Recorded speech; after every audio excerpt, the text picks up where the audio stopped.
Hello বন্ধুরা, আমি আবার চলে আসলাম নতুন ভিডিও নিয়ে, নতুন ব্লগ নিয়ে। তো আজকের ভিডিওটা হলো, সামনেই আসছে গুরু পূর্ণিমার ভুলেও এই কাজগুলো করবেন না। কি কি কাজ করবেন না সেগুলো শুনে নেবেন। আর গুরু পূর্ণিমার দিনে এই 4টি জিনিস দিয়ে গুরুকে গুরু দক্ষিণা দিন। আর গুরু পূর্ণিমার দিনে কি কি খাবার খাবেন আর কি কি খাবার খাবেন না। তো বন্ধুরা, তোমরা শুনে নাও কি কি কাজ করবে আর কি কি কাজ করবে না।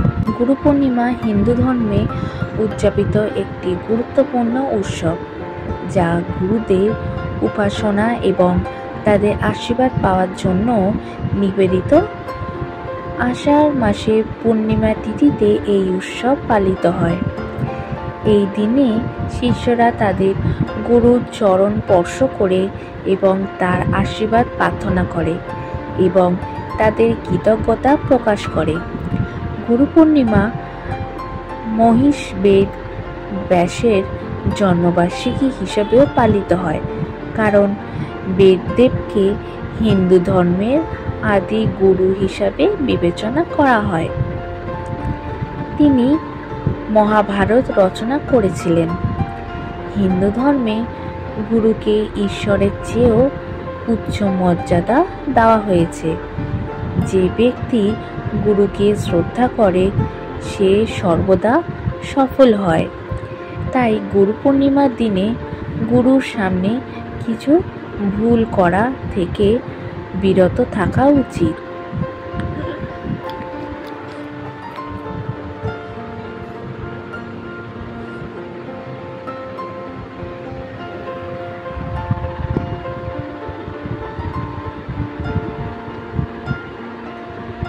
তো আজকে জেনে নাও গুরু পূর্ণিমার গুরুর সামনে কোন কোন ভুলগুলি করা উচিত নয়। একজন ব্যক্তি জীবনে যতই সফল হন না কেন, তার গুরুর মতে একই আসনে বসা উচিত হবে না। যদি গুরু চেয়ারে বসেন তবে ব্যক্তি চেয়ারে বসা উচিত হবে না। তবে গুরু মাটিতে বসে থাকলে শিষ্য মাটিতে বসতে পারে। দেওয়াল বা অন্য কোনো জিনিসের সঙ্গে হেলান দিয়ে গুরুর সামনে বসবেন না। এছাড়াও গুরুর সামনে পা ছড়িয়ে বসবেন না। এমনটাই করা মানে গুরুকে অপমান করা বোঝায়। আপনার শিক্ষককে কখনো খারাপ কথা বলবেন না। এটা করা মহাপাপ বলে গণ্য হয়। অন্য কেউ যদি গুরুর সঙ্গে খারাপ কাজ করে বা তাকে কটু কথা বলে তবে তাকে চুপ করান, কারণ গুরুর নামে খারাপ কথা শুনেও পাপের সমান। ধন সম্পদের দিক থেকে মানুষ যত বড় হোক না কেন, গুরুর সামনে খ্যাতি প্রদর্শন করা উচিত নয়, কারণ গুরুর দেওয়া জ্ঞানই শিষ্যদের কারণের দিকে নিয়ে যায়। গুরুর জ্ঞানের মূল কোনো সম্পদ দিয়ে শোধ করা যায় না। তো বন্ধুরা, আজকে শুনেই নিলেন যে গুরু পূর্ণিমার দিনে কি কি কাজ করা উচিত আর কি কি কাজ করা উচিত না। তো আরেকটা জিনিস বন্ধুরা, তোমরা শুনে নাও যে গুরু পূর্ণিমার দিনে কি কি খাবার খাবেন আর কি খাবার খাবেন না। চলো বন্ধুরা, তোমরা শুনে নাও। গুরু পূর্ণিমার দিনে বিষ্ণু পূজার ও বিশেষ গুরুত্ব রয়েছে। তাই এই শুভ দিনে বিষ্ণু সহস্রনাম, যাকে ভগবান বিষ্ণু সহস্র নামও বলা হয়, এই দিনে হিন্দু পরিবারগুলি কঠোর নিরামিষ খাদ্যাভ্যাস অনুসরণ করে। পূর্ণিমার দিনে আমিষ খাবার, শস্য এবং লবণ সাধারণত এড়িয়ে চলা হয়। উপবাসের সময় এই খাবারগুলো পরিহার করা হয়। অঞ্চল ও সংস্কৃতি অনুসারে কিছু নির্দিষ্ট খাবারও বর্জন করা হতে পারে।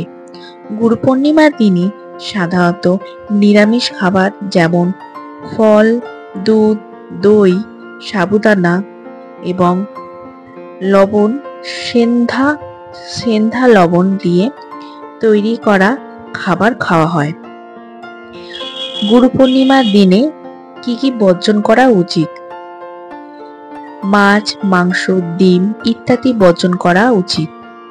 কিছু ক্ষেত্রে যেমন উপবাসের সময় শস্য বর্জন করা হয়। সাধারণত লবণ বর্জন করে সেন্ধা লবণ ব্যবহার করা হয়। গুরু পূর্ণিমার দিনে যা যা খাওয়া যেতে পারে, মানে বন্ধুরা তোমরা গুরু পূর্ণিমার দিনে কি কি খাবার খাবে? ফল খাওয়া যেতে পারে। দুধ ও দুগ্ধজাত দ্রব্য যেমন দুধ, দই ইত্যাদি খাওয়া যেতে পারে। সাবুদানা দিয়ে তৈরি খাবার খাওয়া যেতে পারে। এটি একটি হালকা শস্যবাহীন খাবার, মানে যেমন চালের খিচুড়ি তেমনি হালকা শস্যবাহী খাবার। আলুর তরকারির মধ্যে আলু দিয়ে তৈরি তরকারি খাওয়া যেতে পারে। গুরু পূর্ণিমার দিনে গুরু বা শিক্ষকের প্রতি শ্রদ্ধা জানানো হয় এবং উপাসনা করা হয়। এই দিনে আধ্যাত্মিক কার্যকলাপ এবং গুরু পূজা করা হয়। বন্ধুরা তোমরা তো শুনেই নিলে যে গুরু পূর্ণিমার দিনে কি কি খাবার খাবেন আর কি কি খাবার খাবেন না, আর গুরু পূর্ণিমার দিনে কি কি কাজ করা উচিত আর আচার অনুষ্ঠান কেমন করে করবে, তো সেগুলি আমি তোমাদের সাথে সব শেয়ার করলাম। আর ভিডিওটাকে আমি এখানটাই এন্ড করছি। নতুন ভিডিও নিয়ে খুব তাড়াতাড়ি তোমাদের সাথে দেখা হচ্ছে।